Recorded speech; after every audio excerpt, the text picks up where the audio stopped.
신흥국 불안과 미국과 중국의 경기 둔화 우려까지 겹치면서 세계 금융시장이 크게 요동쳤습니다.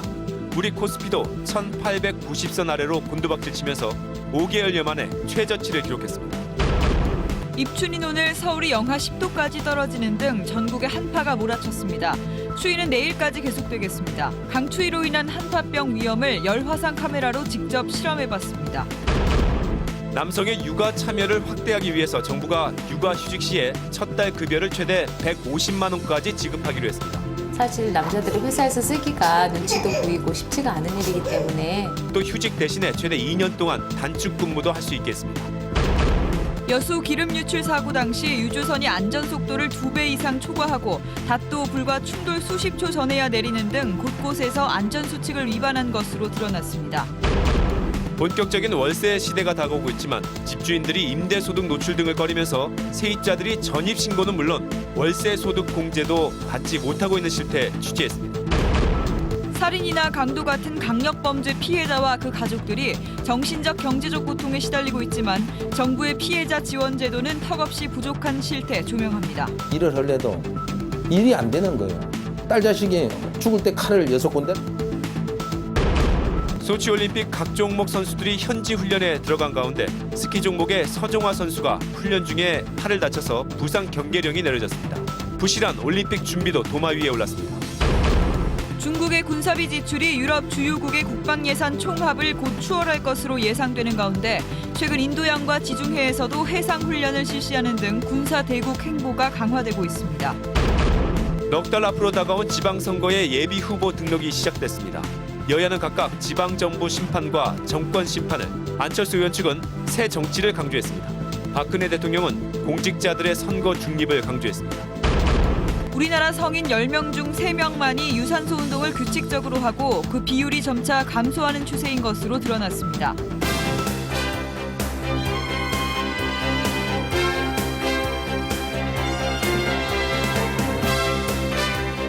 여러분 안녕하십니까? 코스피가 오늘은 1890선 아래로 곤두박질 쳤습니다. 신흥국의 금융위기에다 미국과 중국의 경기 둔화 우려까지 겹쳤습니다. 강민구 기자입니다. 장이 열리자마자 1900선을 내준 코스피는 어제보다 33포인트, 1.72% 폭락한 1886.85에 마감됐습니다. 1890선이 무너진 건 5개월 만입니다. 우리의 최대 수출국인 중국의 비제조업 지수가 5년 만에, 미국 제조업 지수는 8개월 만에 최저치를 기록했기 때문입니다. 외국인은 올 들어 2조 7천억 원어치의 주식을 팔며 주가를 끌어내리고 있습니다. 신흥국 금융위기에다 세계 경기 회복을 이끌어온 미국과 중국까지 흔들리는 모습에 투자 심리가 급격히 얼어붙은 겁니다. 신흥국 위기 때문에 더 나빠질 수 있다. 이런 부분들이 우려로 남아있기 때문에 우리가 특별히 더 좋아진다 이렇게 보기는 어려운 상황이죠.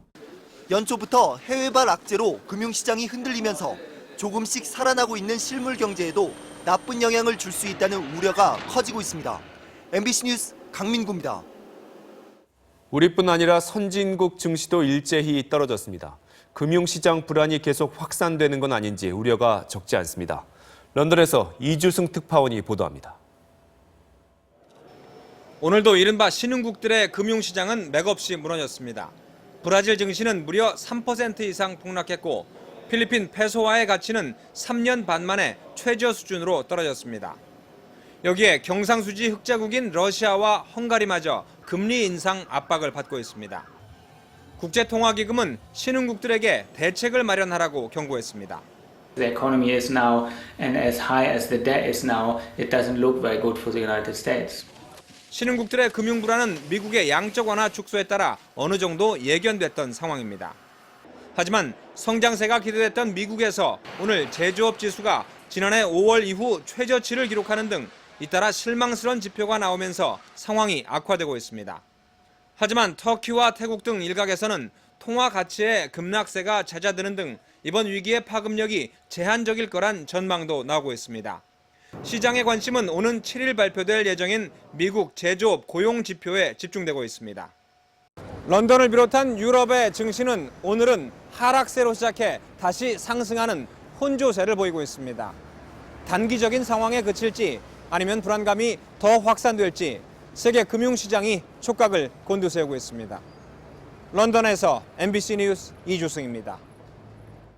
오늘 입춘인데 봄 대신에 강력한 한파가 찾아왔죠. 이렇게 추울 때 특히 한파병 조심하셔야 합니다. 강추위가 얼마나 빨리 체온을 빼앗는 건지 정진욱 기자가 실험으로 알아봤습니다. 오늘 영하 10.5도까지 떨어진 서울을 비롯해 대전과 부산 등 전국 곳곳이 올겨울 가장 추웠습니다.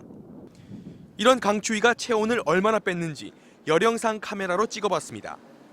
건물 안에서 나온 지 3분 만에 붉었던 얼굴이 노랗게 변합니다. 안면 온도가 7도나 차가워진 겁니다.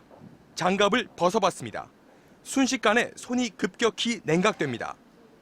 목도리와 털모자를 썼을 때는 얼굴에 붉은색 체온이 그나마 유지되지만 둘 다 벗으면 이마부터 목까지 붉은색이 줄어듭니다.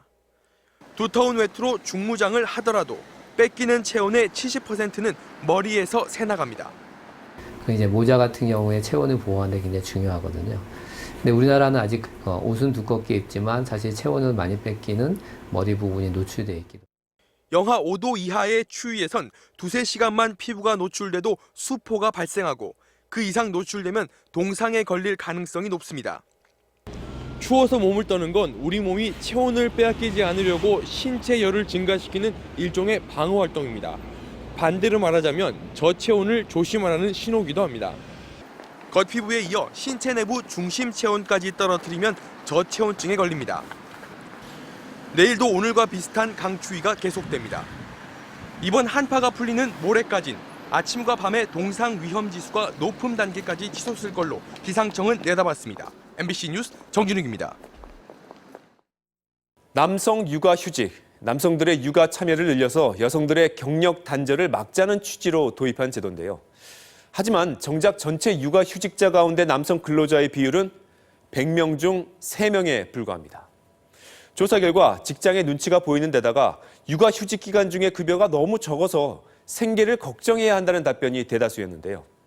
정부가 유명무실했던 남성 육아휴직을 활성화하기 위한 대책을 내놨습니다. 박선아 기자가 보도합니다. 아들 보는 재미에 빠져있는 최경란 씨. 하지만 육아휴직이 끝나는 다음 달부터가 걱정입니다. 아이 맡길 곳은 없는데 남편의 육아휴직은 고려조차 못하고 있습니다. 남편도 회사에서 육아휴직 제도가 있기도 한데 사실 남자들이 회사에서 쓰기가 눈치도 보이고 쉽지가 않은 일이기 때문에 현재 육아휴직 중인 남성은 2,200여 명, 전체 육아휴직자의 3.3%에 불과합니다. 그래서 정부가 남성들의 육아 참여를 유도하기 위한 대책들을 내놨습니다. 오는 10월부터는 엄마에 이어 아빠도 육아휴직을 쓸 경우 첫 달 급여는 150만 원 한도에서 통상임금의 100%를 지급받습니다. 200만 원 받는 사람이라면 현재는 80만 원을 지원받는데 이제는 150만 원을 지원을 받게 됩니다. 이렇게 되면 육아휴직을 꺼려하는 남성분들이 한 달이라도 참여할 수 있을 걸로 육아휴직 대신 단축 근무를 선택할 경우 최대 2년까지 연장해주고 이때 받는 급여도 기존 월급의 60%까지 올려줄 계획입니다. 정부는 또 국공립 어린이집 150곳을 신설하고 저소득층의 기저귀와 조제 분유를 지원하는 등 출산과 육아 지원 사업에 4조 6천억 원의 예산을 투입하기로 했습니다. MBC 뉴스 박선아입니다. 여수 앞바다 원유 유출 사고, 결국 안전 수칙을 지키지 않아서 발생한 걸로 확인됐습니다. 비행기 블랙박스에 해당되는 선박항해 기록 장치 VDR을 분석한 결과인데요. 나현호 기자가 보도합니다. 길이 300m가 넘는 대형 유조선이 송유관을 들이받습니다. 선체에 밀려 송유관 3개가 잇따라 끊어지면서 원유와 나프타가 치솟습니다. 통상적 저반과 달리 선박은 부두와 수평이 아닌 30도 꺾은 채 저반을 시도했고 수칙상 7분 전에 내려야 하는 닻을 1분 전에야 내렸습니다. 송유관 충돌 당시 속도는 7노트로 안전속도인 2에서 3노트를 크게 웃돌았습니다. 이런 상황은 항해 기록 장치 VDR에 고스란히 담겨있는 것으로 확인됐습니다. 충돌 직전 도선사와 선원들의 당황한 음성도 그대로 담겨있는 것으로 전해졌습니다. 큰 배가 부두 쪽으로 가서 충돌이 일어나니까 전화 끝없이 정신이 없었죠. 해경은 우선 도선사의 과실에 무게를 두고 있습니다. 항구 안에 들어오면 도선사가 직접 선박을 타고 운항을 맡기 때문입니다. 선박의 어떤 대형화, 그다음에 고속화, 그다음에 또 해양 환경 보호의 중요성 이런 거에 입각해서 어떤 시대적인 어떤 요청이라고 이제. 하지만 저반 사고의 1차적 책임은 선장과 선사가 지고 도선사는 민사 책임을 지는 경우가 없어 논란도 있습니다. 선장과 도선사의 부분에 조금 애매한 부분들이 있습니다. 책임 부분에 있어서는. 해경은 명백한 과실이 드러날 경우 도선사와 선장 등에게 해양오염관리법 등의 적용을 검토하고 있는 것으로 알려졌습니다. MBC 뉴스 나인호입니다. 중국의 정부 산하 연구기관에서 북한을 포기할 수 있음을 언급했습니다. 북한을 더 이상 봐주기만 하지는 않겠다는 의미로 풀이됩니다. 베이징에서 고주룡 특파원입니다. 중국 사회과학원이 발간한 보고서의 핵심은 중국이 어떤 상황에서도 북한을 포기하지 않을 것이라는 북한의 오판을 없애야 한다입니다. 중국과 북한이 오랜 혈맹관계이긴 하지만 국가 이익을 위해서라면 북한을 포기할 수 있음을 명확히 해야 한다는 것으로 풀이됩니다. 또 앞으로 5년에서 10년 사이 한반도에서 남북 통일, 현상 유지, 군사 충돌 등 3가지 가능성이 있지만 핵심은 남북 통일로 꼽았습니다. 가까운 시일 내에 통일될 가능성은 적지만 남북 관계는 특히 개선될 것으로 전망했습니다. 중국 국책연구기관에서 북한 포기와 통일 문제를 언급한 것은 이례적인 일입니다. 中国周边环境进入一个复杂的转型期，如何应对转型期内各种挑战，已成为中国周边战略乃至整个对外战略的优先任务。 보고서는 한국과 중국은 정치 경제적으로 더욱 밀접해졌다며 한국에 대해 미국과 중국에 대한 균형 외교를 강조했습니다. 중국 사회과학원은 앞으로 5년에서 10년 안에 경제 규모와 군사력 등 여러 분야에서 중국은 미국과 비슷하거나 오히려 앞설 것이라며 이같이 확대된 영향력이 주변국들과의 갈등이 원인이 될 수 있다고 진단했습니다. 베이징에서 MBC 뉴스 고주룡입니다. 중국 해군이 남중국해는 물론 수천 킬로미터 떨어진 인도양과 지중해까지 진출해 훈련을 벌였습니다. 내년 중국의 군사비가 유럽 주요 강국들을 합친 것보다 많아질 거란 전망도 나왔습니다. 베이징에서 김대경 특파원입니다. 새해 첫날 중국은 스텔스 전투기 젠20의 새 모델을, 이어 춘제 연휴 기간에는 대형 전략 수송기 윈20의 시험 비행 장면을 처음 공개했습니다. 중국 해군은 남중국해와 인도양에서의 잇따른 해상 훈련에 이어 러시아와 합동 훈련을 한다며 지중해까지 모습을 드러내고 있습니다. 我们结合与登陆舰、直升机、气垫船的协同训练，对海上单边战术动作。 중국의 내년 군사비 지출 규모는 우리 돈 259조 원으로 영국 등 유럽연합 3대 강국 국방 예산을 합친 것보다 많을 것으로 관측됐습니다. 또 잠수함의 70%가 대잠 미사일을 장착하게 되고 6년 뒤엔 모든 핵 잠수함이 미군 잠수함을 공격할 능력을 갖출 것으로 예측됩니다. 특히 중국은 최근 들어 일본 아베 정권의 각종 도발을 군사력 증강을 위한 더없이 좋은 기회와 명분으로 삼고 있는 모습입니다. 중국과 일본이 세계 2위와 3위의 경제력을 바탕으로 노골적으로 군사력 경쟁에 뛰어든 현실은 이들과 이웃한 우리의 안보와 경제에도 커다란 위협과 부담이 될 수밖에 없어 보입니다. 베이징에서 MBC 뉴스 김대경입니다. 요즘 전셋집 구하기 워낙 힘들다 보니 전셋값이 집값의 70-80%에 달하거나 대출이 많은 집에 덜컥 전세로 들어가는 경우가 많은데요. 지난 6년 동안 전세 보증금을 떼이는 이른바 깡통 전세가 6배나 급증한 것으로 나타났습니다. 민준현 기자입니다.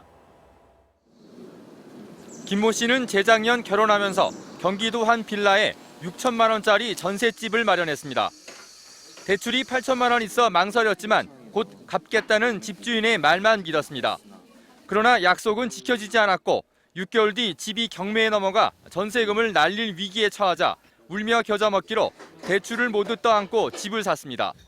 시세보다 1,000만 원이 조금 낮게 나와서 그러니 안심하고 계약을 하시고. 깡통 전세의 위험은 점점 현실화되고 있습니다. 살던 전셋집이 경매에 넘어가 보증금을 떼인 수도권 아파트는 지난 2008년 390여 가구에서 지난해 2,400여 가구로 6배 이상 늘었습니다. 전셋집이 경매에 넘어갔을 때 보증금을 날리는 비율도 2008년엔 10가구 중 2가구였지만 지금은 4가구에 달합니다. 전세는 100% 안전한 자산이라는 인식을 버려야 됩니다. 전세 보증보험 같은 확실한 안전장치를 마련할. 전국 아파트 값에서 전세값이 차지하는 비율은 69%를 넘어섰습니다. 전문가들은 대출금과 전세금을 합친 액수가 집값의 70%를 넘을 경우 깡통 전세 위험에 노출될 수 있다고 경고하고 있습니다. MBC 뉴스 민준현입니다.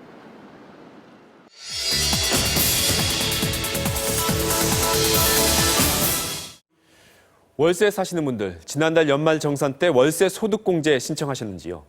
특히 올해부터는 월세 납부액의 50%, 내년에는 60%까지 소득공제가 확대되기 때문에 적지 않은 환급을 받을 수 있는데요. 하지만 신청 못한 분들이 많을 겁니다. 집주인이 반대하면 신청조차 할 수 없는 게 현실이기 때문인데요. 그림의 떡이 돼버린 월세 소득공제. 이러다 보니 임대 신고를 의무화해야 한다는 얘기까지 나오고 있습니다. 정동욱, 허지은 두 기자가 짚어봤습니다. 30대 직장인 김모 씨는 서울 마포의 오피스텔에서 3년째 월세를 살고 있습니다. 하지만 주민등록지는 강남의 부모님 집. 작년까지 살았던 오피스텔이나 지금 오피스텔 모두 집주인들이 계약서에 전입신고를 못하도록 명시했기 때문입니다. 전입신고를 못하게 하니까요. 보증금 날릴까 봐 전세권도 제 돈으로 설정했고요. 오피스텔의 경우 세입자의 전입신고로 주거용으로 밝혀지면 주인은 환급받았던 부가가치세를 추징당하고 소득세와 건강보험 등도 추가로 내야 합니다. 95% 정도는 전입신고를 할 수 없는 경우가 많고요. 아파트나 일반 주택도 마찬가지. 전입신고까지는 몰라도 월세 소득공제는 기대하기 어렵습니다. 그럼 90% 이상이 세입자들의 소득공제를 받지 않았습니다. 서울 시내 주요 중개업소에 전화를 걸어 소득공제가 가능한 월세집을 찾자 한결같이 그런 집은 없다고 답합니다. 우리는 해본 적이 없어요. 거래, 세금 이런 부분에 대해서는 굉장히 싫어해요. 2012년분 연말정산에서 월세 소득공제를 받은 사람은 9만 3천여 명. 2년 전인 2010년 인구주택 총조사에서 파악된 월세 가구 315만의 2.8%입니다. 하지만 이 9만 3천여 명이 실제 연말정산 연도인 2012년에 월세 가구 중 몇 %에 해당하는지는 아무도 알지 못합니다. 관련 통계나 자료가 전혀 없기 때문입니다. 현행법상 임대 신고는 의무가 아닌 임의 조항. 집주인들로선 굳이 임대 소득을 노출하며 신고할 이유가 없습니다. 당연히 안 하죠. 신고를 하지 않아도 적발되지 않고 세금을 내지 않는데 누가 스스로 그 세금 신고를 해가지고. 정부가 파악하고 있는 전월세 거래 정보는 300만 건, 세입자들이 연간 150만 건씩 확정일자를 받은 자료입니다. 하지만 추정되는 우리나라 전체 전월세 가구는 800만, 확정일자를 받지 않은 혹은 받지 못한 500만 가구에 대해서는 전세를 놓았는지 월세를 놓았는지 또 그 가격은 얼마인지 알 수가 없는 겁니다. 이 때문에 임대 등록을 의무화하자는 주장이 계속돼 왔지만 정부는 부정적입니다. 집주인들이 과세 대상이 될까 봐 세놓기를 기피하면 전월세 물량이 줄어들 수 있고 세금이 부과되면 그걸 세입자에게 전가할 수 있다는 우려에서입니다. 그걸 정부가 다 알면 좋기는 좋지요, 이제. 근데 이제 그거를 다 알기 위해서 발생하는 비용이 있잖아요. 그 비용을 들일 만한 가치가 있는가. 하지만 월세 시대가 코앞인 만큼 외국처럼 민간 임대를 양성화하고 세입자 보호 대책도 세우려면 그 근거인 현황 파악을 더 이상 미룰 수 없다는 목소리도 높습니다. 정부가 전월세에 대한 올바른 정보도 없이 효과적인 임대주택에 대한 정책을 낸다는 것 자체가 어불성설이 아닌가. 찬반이 팽팽한 가운데 정치권은 최근 임대 등록 의무화 법안을 준비 중이어서 결과가 주목됩니다. MBC 뉴스 허지은입니다. 남북 이산가족 상봉을 추진하는 민간단체의 고위 간부가 북한 공작원에게 국가 기밀을 넘겨오다 붙잡혔습니다. 군사 정보까지 유출됐습니다. 박성원 기자입니다. 대북 사업가로 알려진 코리아랜드 회장 강모 씨는 과거 한 가요 프로그램의 명사로 초청될 만큼 왕성하게 활동했습니다. 북한의 가장 고민거리로 앓고 있는 그 105층짜리 그 호텔에 대해서 그 개발 분양 임대를 같이 북한하고 합작하기로. 하지만 이 계획은 무산됐고 업무 협의차 방북한 강 씨를 눈여겨봤던 북한의 거물급 대남 공작원 리 호남은 대북 사업을 도와주는 대가로 우리나라에 기밀 정보를 넘겨달라며 강 씨를 포섭했습니다. 강 씨는 소말리아 해적 소탕 작전 당시 우리 특공대원들이 팔이나 머리에 부착해 사용했던 카이샷을 북한에 팔고 싶다고 제안했고, 리 호남은 김정일 경호부대에서 사용해보자며 관련 자료를 넘겨받았습니다. 카이샷은 인공위성을 통해 전투 상황을 실시간으로 상황실에 전송하는 장비입니다. 장비의 취약점을 이용하여 방해 작전을 하면 물론 작전 수행 중인 아군의 치명적인 위험을 가할 수도 있는. 강 씨는 또 DMZ 평화공원 개발 계획 자료와 북한 공작원들의 주요 포섭 대상인 이산가족 명단 등도 북한에 유출했습니다. 검찰은 경찰, 기무사와 합동 수사를 벌여 강 씨를 국가보안법 위반 혐의로 구속해 재판에 넘겼습니다. MBC 뉴스 박성원입니다. 숭례문의 단청 복원을 맡았던 홍창원 단청장이 건설업체에 자격증을 빌려주고 돈을 받았다는 의혹. MBC가 단독 보도했었는데요. 경찰이 조사해보니까 홍 단청장을 비롯해 한두 명이 아니었습니다. 박진준 기자입니다. 숭례문 단청 복원 책임자였던 홍창원 단청장은 작년 7월 한 보수업체에 자격증을 빌려줬습니다. 대가로 1,500만 원을 받았지만 문화재 보수공사에는 참여하지 않은 것으로 확인됐습니다. 이 업체는 국보 10호, 백장암 3층 석탑 보수공사 등 각종 문화재 보수공사를 했는데 경찰은 자격증만 빌린 뒤 실제 공사는 문화재 기술자 없이 한 것으로 보고 있습니다. 공사하는 그 기간 동안만 그 문화재 수리 기술자들의 자격증을 빌려가지고 홍 단청장은 이런 식으로 지난 4년 동안 업체 3곳에서 자격증을 빌려주고 3,780만 원을 받은 혐의로 입건됐고 단청 기술자인 홍 단청장의 아내와 딸도 자격증만 빌려주고 1억 원 넘게 챙긴 것으로 조사됐습니다. 근무 현장이 그렇게 많지가 않아가지고 재택근무식으로 그렇게 일하셨어요. 입건된 문화재 기술자는 모두 15명. 한 사람당 1,100만 원에서 3,500만 원씩 받고 불법으로 자격증을 빌려줬습니다. 전직 문화재청 과장과 문화재기술사 문제출제위원도 포함돼 있었습니다. 일이 없잖아요. 그것은 이제 몇십 년 된 거니까 기술자들은 그렇게 따라갈 수밖에 없잖아요. 경찰은 수덕사 대웅전 등 이들의 자격증 대여 기간에 진행된 보수공사 155건에 전문가가 실제 참여했는지 집중 조사하고 있습니다. MBC 뉴스 박진준입니다. 9살 된 남자 어린이가 삼촌 자동차를 몰래 끌고 나갔다가 자동차 3대를 잇따라 들이받는 사고를 냈습니다. 김지만 기자입니다. 경기도 의정부의 한 주택가. 설 연휴 전날인 지난달 29일 골목길에서 달려나온 흰색 아반떼 승용차가 세탁소 앞에 주차돼 있던 투싼 차량을 들이받았습니다. 이 승용차는 그대로 300여 미터를 달아나다 또 다른 SUV 차량의 운전석 쪽을 들이받았고 다시 400여 미터를 질주하다 주택 담벼락 앞에 서 있던 경차까지 추돌한 뒤 달아났습니다. 그런데 사고를 낸 운전자는 9살 된 남자 어린이였습니다. 어른도 여기 한 번에 꺾으려면 힘든다고. 그렇죠. 근데 한 번에 싹 꺾어서 들어가더라고. 그래서 여기서 차를 세웠는데 보니까 나는 어른이 탄 줄 알았어. 9살 박모군이 집에 같이 살던 삼촌 차 키를 갖고 나와 12살 된 동네 형과 함께 차를 몰고 나간 겁니다. 동생이 입원해 있으니까 차가 집에 있었거든요. 그저 할머니한테 뒤지게 맞았죠. 두 어린이는 20여 분간 주택가 도로 일대 1km 이상을 질주했고 인근 아파트 주차장에서 경찰에 붙잡혔습니다. 경찰은 박군이 호기심에 운전했다고 말했으며 차량 피해가 크지 않고 현행법상 10살 미만의 아동은 입건하거나 처벌할 수 없어 훈방 조치했다고 밝혔습니다. MBC 뉴스 김지만입니다. 현직 경찰이 평소 친하게 지내던 성형외과 의사가 성폭행 혐의로 내사를 받게 되자 수사 정보를 슬쩍 흘려줬습니다. 사건 수사까지 직접 맡았던 이 경찰은 결국 비밀 누설 혐의로 입건됐습니다. 손영 기자입니다. 서울 강남의 성형외과. 작년 10월 서울 강남경찰서는 이병헌 원장 최모 씨가 30대 여성에게 프로포폴을 주사하고 성폭행했다는 첩보를 입수했습니다.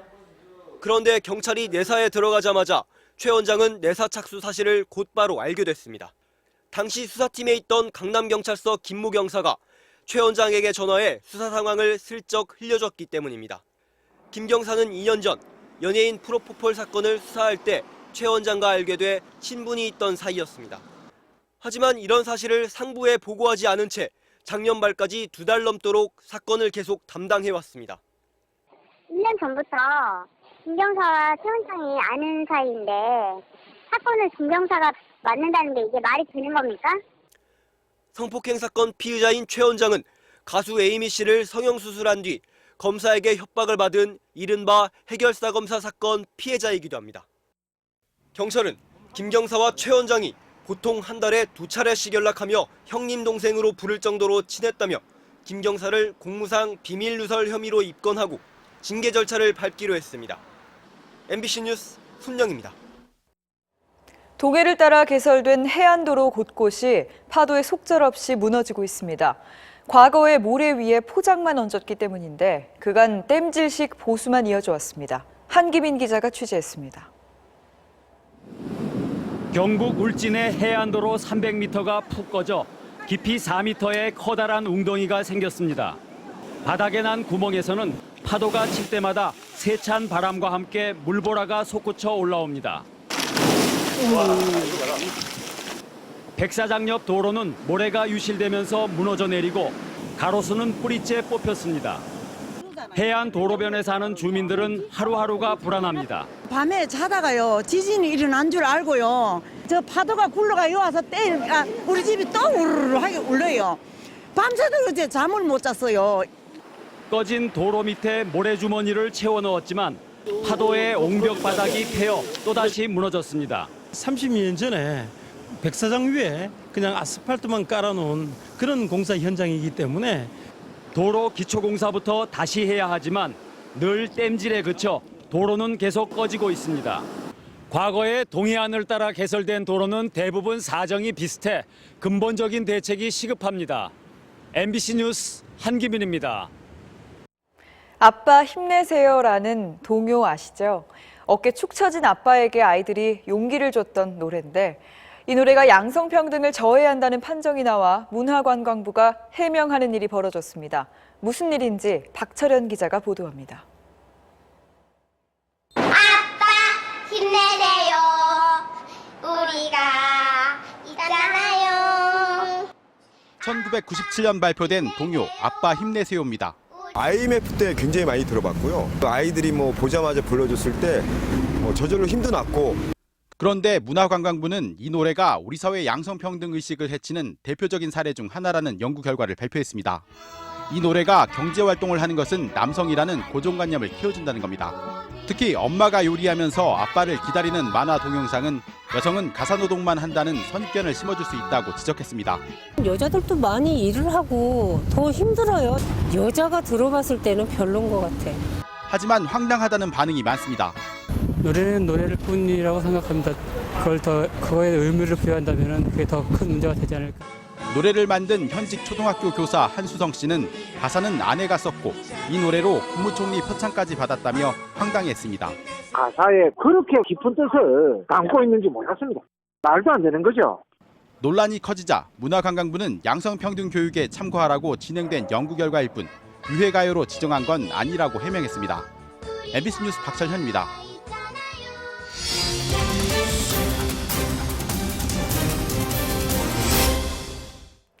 살인이나 성폭행 같은 강력범죄를 당한 피해자와 가족들의 고통은 이루 다 말할 수가 없을 텐데요. 정부 지원은 아직도 턱없이 부족하다고 합니다. 오늘 뉴스플러스에서는 강력범죄 피해자들의 삶과 이들을 지원하는 제도의 문제점은 없는지 살펴봤습니다. 먼저 김나라 기자입니다. 2010년 3월 늦은 밤 한적한 길가에 택시가 멈춰섭니다. 택시 기사는 트렁크를 열더니 옷가지에 감싼 시신을 꺼내 버리고 사라집니다. 택시 기사가 여성 3명을 연쇄 살해한 사건. 도로에 버려진 시신은 평범한 50대 가장 김모 씨의 24살 딸이었습니다.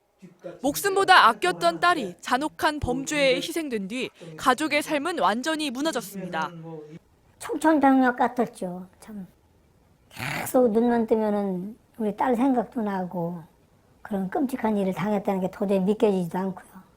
김 씨는 절망과 시리에 빠져 생업인 장사도 포기했고 다른 가족들도 4년이 지난 지금까지 정신과 치료를 받고 있습니다. 꿈속에서 자꾸 생각이 나니까요. 일상생활이 도저히 되질 않는 거예요. 그래서 지난 2008년 30대 남자가 서울 강남의 한 고시원에 불을 지른 뒤 뛰어나오는 입주자들에게 흉기를 휘둘러 6명이 숨졌습니다. 갓 20살이던 서병호 씨의 딸도 당시 고시원에 있다가 묻지마 범죄에 희생됐습니다. 횟집 요리사로 일하던 서 씨는 딸이 죽은 뒤 더 이상 회칼을 잡을 수 없게 됐습니다. 일을 하려도 일이 안 되는 거예요. 딸 자식이 죽을 때 칼을 6군데를 쑤셔서 죽었는데 칼 갖고 생선 목 쥐면 피가 퍽퍽 흐르고 뛰는데 그 일이 됩니까? 못하지. 도저히 생업을 이어갈 수 없게 됐고 결국 빚만 쌓여갔습니다. 완전 당진돼서 살다가 1억 8천인가 빚을 있더라고요. 살인이나 강도, 성폭행 같은 강력 범죄를 당한 피해자는 한 해에 최소 3만 명. 이들 대부분은 사건이 발생한 지 몇 년이 지난 뒤에도 정신적, 경제적 어려움에서 쉽게 벗어나지 못하고 있습니다. 이런 피해자들을 지원하기 위해서 지난 2005년 범죄피해자보호법이 제정돼 시행 중인데요. 범죄로 가족이 숨지거나 본인이 크게 다쳤을 때 전국 각 지방검찰청에 있는 피해자 지원센터에 신청하면 경제적 지원과 더불어서 상담 치료까지 받을 수 있습니다. 하지만 아직 걸음마 단계여서 충분한 지원이 이루어지지 않고 있습니다. 이준범 기자가 취재했습니다. 50대 여성 이모 씨. 작년 12월 길을 걷다가 한 남성이 휘두른 흉기에 얼굴을 크게 다쳤습니다. 가만히 있었으면 죽었어요. 반항을 했더니 칼로 여기를 긁은 거예요. 여기 긁고 여기 긁고. 얼굴에 난 커다란 상처. 다행히 봉합수술 비용 76만 원은 피해자 지원센터가 내줬지만 앞으로가 걱정입니다. 성형수술을 받으려면 1,000만 원이 드는데 정부 예산이 부족해 수술비를 지원받기가 쉽지 않아서입니다. 지난 2010년 정부는 법을 개정해 피해자 한 명에게 주는 최대 지원 금액을 1억 8천만 원으로 늘렸고 올해 예산도 105억 원까지 확보했습니다. 하지만 이 정도로는 피해자들을 충분히 지원하기에 한참이나 부족합니다. 범죄 피해자가 해마다 늘고 있고 정신적 충격으로 생업을 이어갈 수 없는 이들이 많기 때문입니다.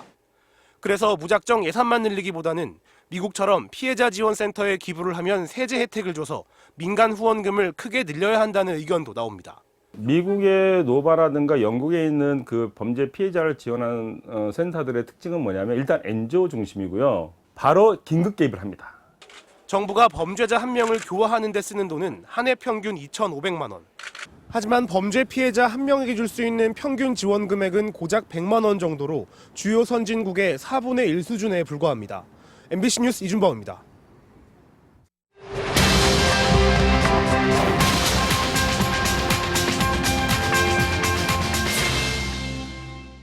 소치 올림픽 개막이 이제 사흘 남았습니다. MBC 취재팀도 소치 현지에 자리를 잡았는데요. 그럼 올림픽 기간 동안 현지에서 생생한 소식 전해줄 박연경 앵커 불러보겠습니다. 박 앵커, 소치 분위기는 어떤가요? 네, 저는 지금 소치에 와 있습니다. 이곳 소치는 그동안 비가 자주 와서 걱정을 많이 했었는데요. 오늘은 아주 맑고 화창한 날씨를 보여 좋은 예감을 주고 있습니다. 마침 우리 스피드스케이팅 대표팀이 소치에서 첫 훈련에 들어갔는데요. 그런데 경기장의 빙질이 예전과 달라서 빠른 적응이 과제로 떠올랐습니다. 박주린 기자입니다. 종잡을 수 없는 소치의 빙질이 변수로 떠올랐습니다. 애초 밴쿠버처럼 얼음이 물러서 우리에게 유리할 것으로 전망됐지만 첫 훈련을 마친 선수들의 반응은 엇갈렸습니다. 맏형 이규혁은 빙질이 무른 편이라고 말한 반면 지난해 이곳에서 세계 선수권을 제패한 이상화는 오히려 더 딱딱해졌다며 빙질 적응을 과제로 꼽았습니다. 지금 봤을 땐 작년이 더 좋은 것 같아요. 근데 만약에 이 상태로 뭐 시합에 간다고 하면 이 얼음에 제가 몸을 맞춰야 될 것 같고. 빙상 대표팀은 오는 8일 이승훈의 5,000m 출전을 시작으로 4년 전 영광 재현에 도전합니다. 한편 우리 선수 중 가장 먼저 경기에 나서는 프리스타일 모굴 스키의 서정환은 훈련 도중 넘어져 팔 근육을 다쳤습니다. 타락성 정도인 것 같으니까요. 그 정도로 됐던 것 같은데요. 점프하다 너무 착지가 좀 안 좋았던 건가요? 네, 착지하다가. 검진 결과 출전엔 무리가 없는 것으로 알려졌지만 4년간의 노력이 물거품이 될 뻔한 상황. 얼마 남지 않은 개막까지 선수단의 부상 경기력이 내려졌습니다. 소치에서 MBC 뉴스 박주린입니다. 개막을 앞두고 IOC가 보여주고 있는 김연아 사랑은 정말 유별난 것 같습니다. 이번에도 독점 인터뷰를 온라인에 공개하면서 적극적으로 분위기 띄우기에 들어갔습니다. 전운치 기자입니다. 저는 김연아고요. 피겨스케이팅을 하고 있고 대한민국 국가대표 선수입니다. 개막을 사흘 앞두고 IOC는 또 한 번 김연아의 독점 인터뷰로 시선 끌기에 나섰습니다. 걸어온 길을 돌이켜보고 피겨의 예술적인 면을 예찬하기도 한 김연아는 보는 재미가 또 쏠쏠한 그런 예술적인 스포츠인 것 같습니다. 두 번째 올림픽인 만큼 부담 없이 즐기고 싶다는 각오도 전했습니다. 어떻게 되든 간에 지난 제 성적들은 달라지지 않기 때문에 금메달이 아니더라도 제가 제 자신이 후회하지 않을 정도로 그런 결과를 얻으면 좋겠다. 외신들도 하루가 멀다 하고 김연아에 대한 관심을 표출하고 있습니다. AFP 통신은 소치를 빛낼 3명의 여자 선수를 꼽으면서 김연아를 가장 비중 있게 언급했습니다. 일본의 10대 스키점프 선수 다카나시와 미국 알파인 스키의 시프린도 김연아와 함께 주목되는 선수로 소개했습니다. MBC 뉴스 전은칠입니다. 소치에서는 올림픽에 출전하는 선수들의 열정만큼이나 전 세계 언론사 기자들의 취재 열기도 뜨겁습니다. 임현주 기자가 전해드립니다. 러시아 소치 시내에 위치한 메인 미디어 센터. 동계올림픽 기간 동안 신문방송 등 전 세계 2천여 개 언론사 취재진들이 모여 각국 선수들의 메달 소식을 전하게 됩니다. 중국 CCTV는 기자, 아나운서 등 200여 명의 직원들이 모여 올림픽 특집 방송을 준비 중이고 일본 NHK도 10여 명의 기자 등 180여 명의 스텝이 올림픽 방송 생중계 작업을 마쳤습니다. 今回のオリンピックは、フィギュアスケートそして女子のジャンプにすごく期待がかかっています。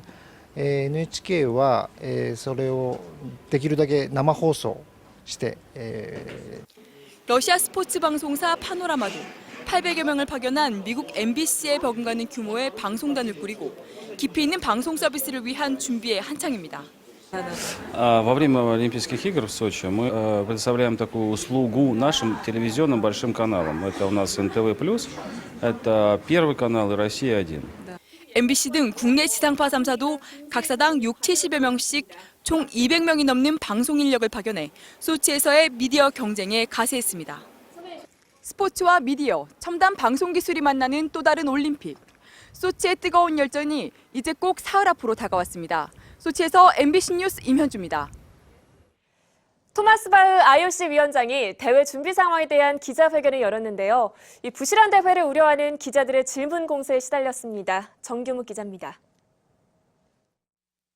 소치에 대한 칭찬을 늘어놓던 바흐 위원장은 처음부터 날카로운 질문을 받고 진땀을 뺐습니다.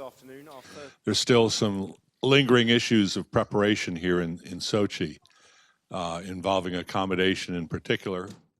논란이 된 러시아의 반동성애법 문제도 도마에 올랐습니다.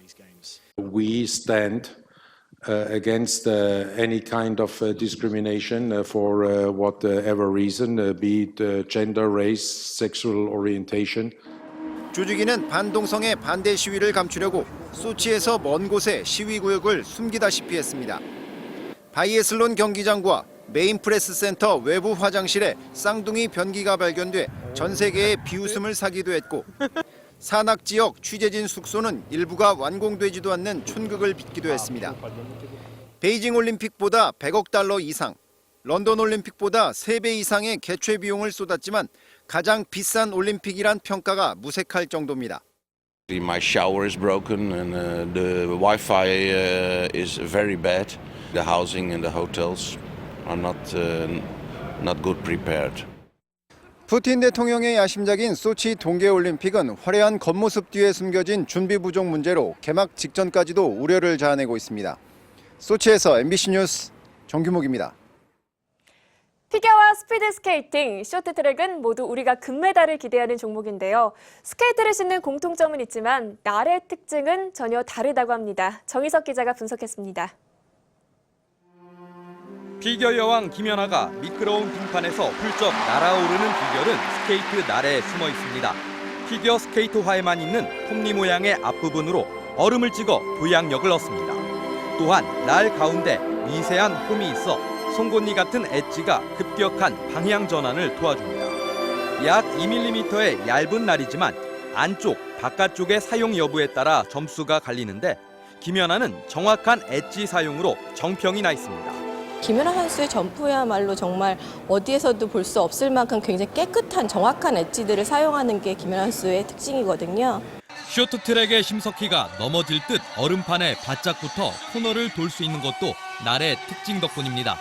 승부처인 곡선 주로에서 최대한 기울일 수 있게 날이 왼쪽에 치우쳐 있고 모양도 일자가 아니라 약간 휜 상태입니다. 빙속 여제 이상화의 스케이트는 빠른 속도에 최적화됐습니다.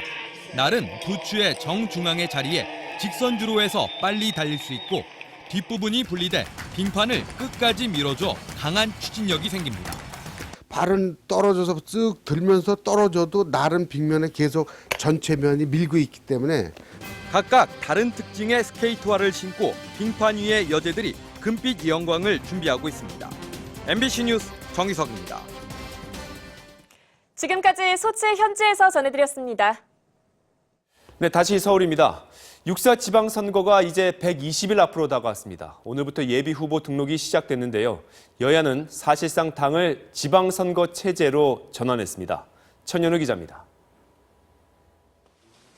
광역단체장과 교육감 예비 후보 등록 첫날인 오늘 새누리당 권철현 전 주일대사와 민주당 이혜성 전 청와대 홍보수석이 부산시장 예비 후보에 이름을 올리는 등 전국 17개 광역시도에서 단체장 27명, 교육감 42명이 등록을 마쳤습니다.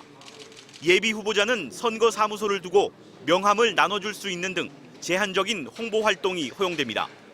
새누리당은 지방선거가 1년도 안 된 정권에 대한 심판이 아니라 4년 동안 일해온 자치단체장과 지방의원들을 평가하는 것이라며 지방정부 심판론을 강조했습니다. 지방정부가 중앙정부하고 엇박자를 놓지 않기 위해서는 새누리당이 많은 곳에 포진하고 있어야 된다. 정권 심판론을 내세운 민주당은 신당과는 혁신 경쟁을 하겠다면서도 야권 연대 가능성은 열어두었습니다. 정면 승부해야 하겠지만은 민심 향방에 따라서는 연대도 최종 결정해야 될 것입니다. 양대 정당과의 차별화를 모색하는 안철수 의원 측은 선거 승리를 위한 연대는 없다면서도 연대 가능성을 완전히 배제하지는 않았습니다. MBC 뉴스 천현우입니다. 청와대에서는 오늘 국무회의가 열렸습니다. 박근혜 대통령은 공직자들의 선거 중립을 강조했습니다. 윤지훈 기자입니다. 국무회의를 주재한 박 대통령은 공직자들의 엄격한 선거 중립을 지시했습니다. 특히 이번 선거는 현 정부의 첫 번째 선거로 반드시 공정하고 깨끗한 선거가 돼야 한다고 강조했습니다. 선거 중립을 훼손하는 사례가 발생할 시에는 절대 용납하지 않고 엄단할 것입니다. 내일부터는 부처별 새해 업무 보고가 진행됩니다. 비정상의 정상화, 공공기관 개혁 등 신년 기자회견에서 밝힌 내용을 구체적으로 실천하는 데 초점이 맞춰질 것으로 보입니다. 과도한 부채를 줄이고 방만한 경영을 정상화해야 한다는 것이 국민들의 강력한 요구입니다. 여수 앞바다 기름 유출 사건에 대해선 부실한 신고와 신속한 대처가 미흡했다고 지적했고 카드사 개인정보 유출 사태와 관련해선 과도한 영업 중단 조치로 생계가 어려운 텔레마케터, 전화 상담사들에게 피해를 줄 수 있다며 보완책 마련을 지시했습니다. 또 오는 7월부터 어르신들께 기초연금 20만 원을 지급하려면 2월 국회에서 기초연금법이 통과돼야 한다며 민생법안 처리에도 주력하라고 당부했습니다. MBC 뉴스 윤지은입니다. 국회에선 교섭단체 대표 연설이 있었습니다. 새누리당의 황우여 대표는 국가적 주요 과제를 다룰 초당적 기구를 만들자고 제안했습니다. 또 안철수 신당을 정면 비판하기도 했습니다. 조영희 기자가 보도합니다. 교섭단체 대표 연설에 나선 새누리당 황우여 대표는 무소속 안철수 의원 측이 추진하는 신당을 정면으로 비판했습니다. 당을 왜 만들려고 하는지 이유가 부족하고 신당의 가치 등 자신만의 영역도 분명하지 않다는 겁니다. 또 정체성이 부족한 정당을 만들면 합당이나 연대라는 말이 나올 수밖에 없어 국민 혼란만 부추길 것이라고 밝혔습니다.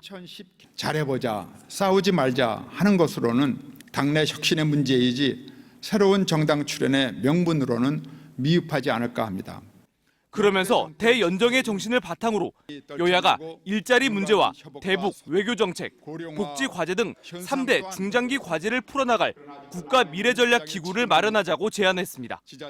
범국가적이고 초당파적으로 국가 영역을 집결하고 국로를 통합해서 이 위기를 대처해야 하겠습니다. 민주당은 집권 여당의 책임을 회피하려는 공허한 연설이었다고 혹평했고 안철수 의원 측은 신생 정당을 폄훼하는 것은 국민의 기대와 민심을 파악하지 못한 것이라고 반박했습니다. MBC 뉴스 조영익입니다.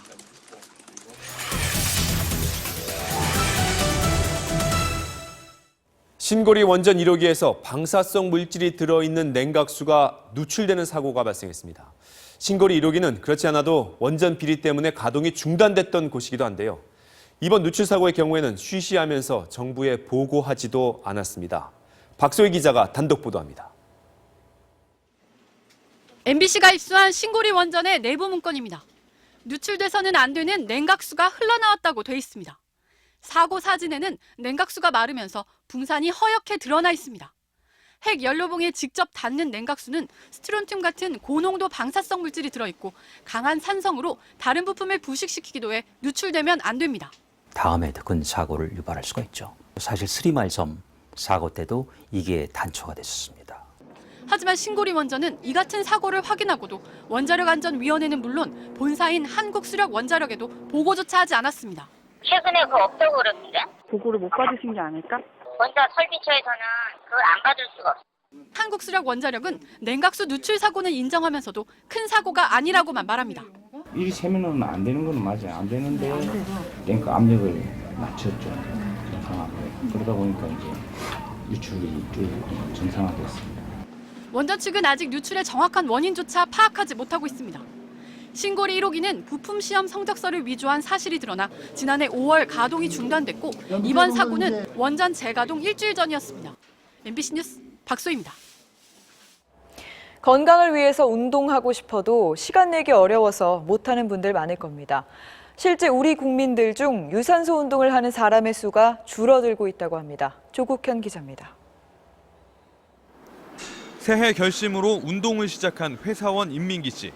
점심시간 잠깐 짬을 내 운동을 하다 보니 효과가 빨리 나타나는 근력 운동에 주력하는 편입니다. 유산소 운동은 이제 뭐 한 세트, 두 세트 정도만 해도 충분히 뭔가 힘든 게 느껴지고 운동 효과 더 있는 것 같고 그래요. 하지만 일과 공부, 육아와 가사 등의 이유로 아예 운동할 엄두를 못 내는 사람도 많습니다. 걷는 시간이 하루에 거의 없고 땀나게 운동한 적은 거의 없다고 할 수 있죠. 실제 평소 휴식 때의 3배 이상 강도로 꾸준히 유산소 운동을 하는 사람은 2008년에 비해 10%포인트 이상 감소한 것으로 조사됐습니다. 반면 주 2회 이상 근력 운동을 하는 비율은 2008년 20.9%에서 2012년 22.4%로 올랐습니다. 중장년기부터는 근육이 줄어들어 근력 운동의 비중을 높일 필요가 있지만 유산소 운동을 소홀히 하다 보면 심폐기능이 정체돼 운동 효과도 반쪽짜리에 그칠 수 있습니다. 심장 기능이 좋아지는 거는 금방금방 못 느끼니까 근력 운동만 하다 보면 한쪽에만 좋아지는 거죠. 전문가들은 운동 목표에 따라 유산소와 근력 운동을 적절히 배분하는 게 중요하다고 조언합니다. MBC 뉴스 조국현입니다. 경북도청 신청사 앞이 강태공으로 북적이고 있습니다. 청사 앞 저수지에 물을 빼는 바람에 물반 고기반이 됐다는데 도청 공사장이 낚시터로 변했습니다. 이호영 기자입니다. 경북 안동시 도청 신청사 공사장 바로 앞에 호민 저수지. 낚시꾼들이 100여 명 몰렸습니다.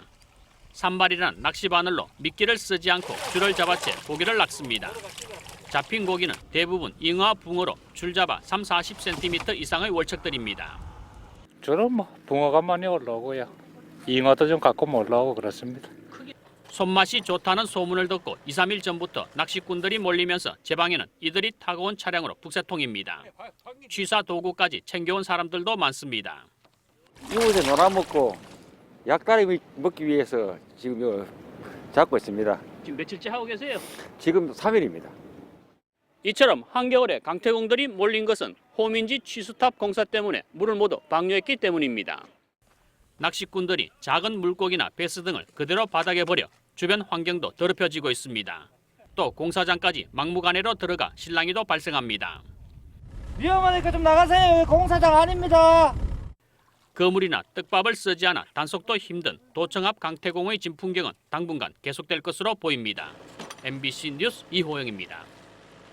노동의 새벽으로 알려진 80년대 참여 시인 박노해 씨가 이제는 시가 아닌 사진으로 세상과 만나고 있습니다. 그에게 공감한 유명 스타들이 사진전을 후원하고 있어서 더 화제입니다. 오유림 기자입니다. 세상을 다 가졌어도 진정 사랑이 없고 우정이 없다면 인생은 아무것도 아니다. 박노해가 만난 아시아의 이웃들입니다. 시인이자 사회주의 혁명조직 지도자였던 박노해. 그러나 7년간의 감옥 생활을 마치고 출소한 후부터는 떠돌이 사진가의 길을 선택했습니다. 지금은 인류 역사상 가장 풍요로운 시대지만 인간성이 가장 쇠약해진 시대라고 얘기하며 아시아의 변방으로 유랑의 길을 떠났습니다. 순수한 좋은 삶의 원형질이 남아있고 우리 자신을 품어주고 안아주면서 길러주는 힘이 있는 것 같습니다. 지도에도 나오지 않는 깊은 마을과 사람들 속으로 걸어 들어가 그곳에서의 삶을 흑백 필름 카메라에 담았습니다. 사진마다 이야기를 달았고 박노해의 시와 삶에 공감한 스타들이 이 글을 낭송해 유튜브에 올렸습니다. 대중들의 마음을 잘 헤아리시면서 카리스마 있게 또 이끌어 가시는 그런 모습에 많이 감명받았습니다. 6개국 7만 컷에서 뽑은 120여 점의 사진. 다른 길이라는 이름이 붙은 사진전의 수익금 일부는 사진의 무대가 됐던 아시아 나라들을 돕는 데 쓰일 예정입니다. MBC 뉴스 오유림입니다. 카드사 고객정보 유출 사건으로 금지됐던 금융사의 전화 영업이 이르면 다음 주 말부터 순차적으로 재개됩니다. 금융위원회는 고객정보 보호 실태에 대한 금융사 자체 점검이 끝나는 대로 보험사는 다음 주 말부터 카드사 등 다른 금융사도 이달 안에는 전화 영업을 허용하기로 했습니다.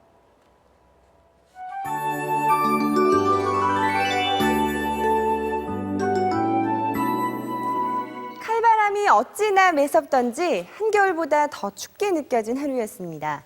내일 아침까지는 강추위가 계속되겠는데요. 서울 경우 오늘처럼 또다시 영하 10도 선까지 기온이 내려가겠습니다.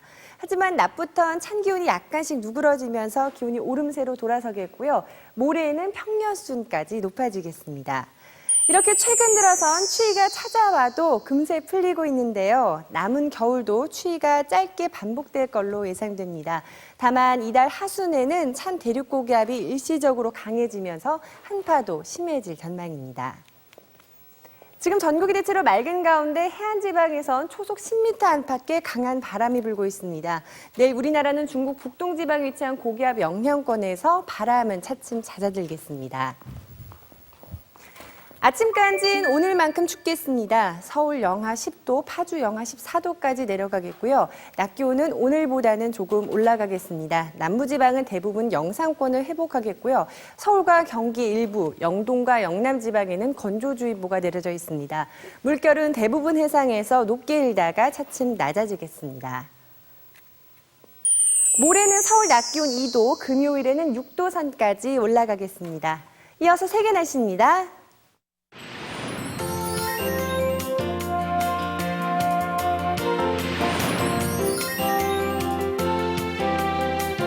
뉴스데스크 여기서 마치겠습니다. 여러분 고맙습니다.